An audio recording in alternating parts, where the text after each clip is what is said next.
السلام علیکم dear students. ہم اردو کا حصہ نثر پڑھ رہے تھے جس کا کل ہم نے آخری سبق پڑھا تھا. حوصلہ نہ ہارو آگے بڑھو منزل اب کے دور ہیں. آج ہم پہلی نظم پڑھنے جا رہے ہیں جس کا عنوان ہے ہم نظم کی اصطلاح میں اس نظم کو خاص نظم کو کہا جاتا ہے جس میں اللہ کی تعریف بیان کی جائے. ٹھیک ہے. اور اس نظم کے جو شاعر ہیں مولانا الطاف حسین حالی ہیں.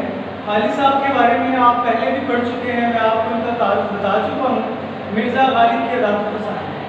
مرزا غالب کی شاگرد رشید بھی تھے. 1857 میں جب یہ دلی آئے مولانا الطاف حسین حالی تو وہاں یہ مرزا غالب کی شاگردی میں رہے. وہاں انہوں نے ان سے شاعری سیکھی اور ان کی زندگی کے احوال کے حوالے سے انہوں نے کتاب بھی تحریر کی تھی. ٹھیک ہے, جس میں اپنے استاد کو خراج تحسین پیش کیا اور ہم وہ پہلے پڑھ چکے ہیں. ان کا تعارف تھوڑا سا دوبارہ رواج کر لیتے ہیں. موصوف 1837 میں پانی پت میں پیدا ہوئے. ان کے والد کا نام خواجہ عزت بخش تھا. ٹھیک ہے جی. یہ کم عمر تھے, 9 سال کے تھے جب ان کے والد کا انتقال ہو گیا. اس کے بعد ان کی پرورش کی ذمہ داری ان کے بھائی امداد حسین جو ڈپٹی انسپیکٹر تھے اس وقت ان کے سپرد ہوئی. اور اس کے علاوہ ان کی 2 بڑی بہنیں تھیں جنہوں نے ان کی پرورش کی. اور جو اس دور میں ایک رواج تھا کہ بچوں کی شادیاں جو ہے وہ کم عمری میں کر دی جاتی تھی. الطاف حسین حالی صاحب کی بھی شادی کم عمری میں ہو گئی. اس کے بعد ان کو تعلیم حاصل کرنے کا ایک جذبہ اور شوق تھا جو ان کو پانی پت سے دلی لے آیا. دلی میں انہوں نے مدرسے میں جو ہے وہ انہوں نے داخلہ لیا. کچھ عرصہ کی تعلیم حاصل کرتے رہے. پھر گھر والوں کے اصرار کرنے پر یہ واپس پانی پت چلے گئے. اور اس کے بعد پھر جب 1857 کی جنگ آزادی ہوئی اس کے بعد پھر یہ مطلب پانی پت واپس لوٹ گئے. اور نواب مصطفیٰ خان شیخ تھا, یہ اردو ادب کے نامور شاعر گزرے ہیں.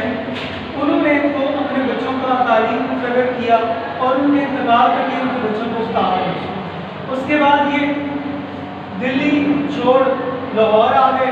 لاہور میں ان کی ملاقات مولانا محمد حسین آزاد سے ہوئی. اردو نثر میں مولانا محمد حسین آزاد کسی تعارف کے محتاج نہیں اور جدید نظم کے بانیان میں بھی ان کا ذکر آتا ہے. تو یہاں پر ان کی ملاقات ہوئی اور ان دونوں نے انجمن ترقی پسندانہ ادب کے نام سے تنظیم کا جو سنگ بنیاد رکھا اور وہاں پر جدید طرز کی نظمیں کہی جاتی تھیں.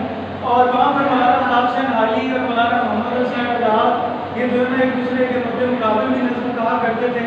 یہ ایک کہہ سکتے ہیں فرینڈلی کمپٹیشن ہوتا تھا اور وہاں پر برکھا رخ نشاطیں ہوئی, روبے وطن جیسی نظمیں کہی گئیں. اور مولانا الطاف حسین حالی نے ایک ایسی نظم لکھی تھی جو ان کو رہتی دنیا تک ان کا نام جو ہے وہ قائم و دائم رکھے گی. جب تک اردو بولنے پڑھنے لکھنے والے موجود ہیں ان کا نام زندہ رہے گا. وہ ہے مسدس حالی. اس کو مد نظر اسلام بھی کہا جاتا ہے. مولانا الطاف حسین حالی نے یہ جو طویل نظم لکھی تھی یہ تقریباً 128 صفحات پر مشتمل ہے. اور کیونکہ یہ 6 مصروں پر مشتمل یہ نظم ہے اس لیے اس کو مسدس کہا جاتا ہے. یہ نظم انہوں نے سر سید احمد خان کے کہنے پر لکھی تھی جس میں انہوں نے اسلام کے عروج و زوال کو اردو زبان میں پیش کیا. اور 1914 میں موصوف کو فالج کا اٹیک ہوا ان کی انتقال سے چند دن قبل. اور ان کا چند دن بعد کسی مرض کی وجہ سے ان کی موت ہو گئی. اور پانی پت میں بوڑھی کلندر ایک بزرگ ہیں ان کی درگاہ میں ہی ان کا مزار ان کی قبر بھی موجود ہے. تو مولانا الطاف حسین حالی نے جو نظم کہی تھی اس کو ہم پڑھتے ہیں. پہلا شعر ہے قبضہ ہو دلوں پر کیا اور اس سے سوا تیرا ایک بندہ نافرما ہے ہم تو سرا تیرا. پہلے میں ایک دفعہ نظم کو ریڈ کرتے ہیں. آگے وہ کہتے ہیں وہ سب سے مقدم ہے حق تیرا ادا کرنا بندے سے مگر ہوگا حق کیسے ادا تیرا. محرم بھی ہے ایسا ہی جیسا کہ ہے نامحرم کچھ کہہ نہ سکا جس پر یہاں بے کھلا تیرا. جگتا نہیں نظروں میں یہاں کھلت سلطانی کبھی میں مگر اپنی رہتا ہے گدا تیرا. گدا 2 الفاظ ہے. گدا جیسے ہم ڈونکی کے گئے یہ گدا ہے. علی کو تھوڑا لمبا کریں گے اس کا مطلب ہوتا ہے فقیر.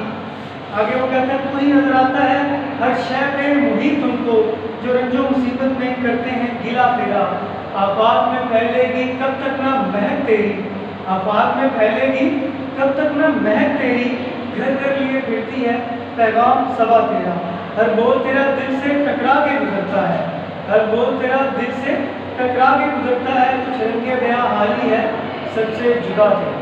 تو یہ ان کی نظم تھی، کل ہم اس کے پہلے دو اشعار جو ان کی تشریح کریں گے۔ آج آپ کا ٹاسک یہ ہے کہ آپ اس نظم کو پڑھیں گے، اس میں جو مشکل الفاظ آپ کو لگیں یا تعارف میں کوئی چیز آپ کو نہ سمجھ آئے تو آپ اس میں گروپ میں سوال کریں، میں انشاءاللہ آپ کو آگاہ کر دوں گا اس کے بارے میں۔ تو آج کا ہمارا لیکچر یہاں پر ختم ہوا، ٹھیک ہے، کل اگلے شو کریں گے۔ اللہ حافظ۔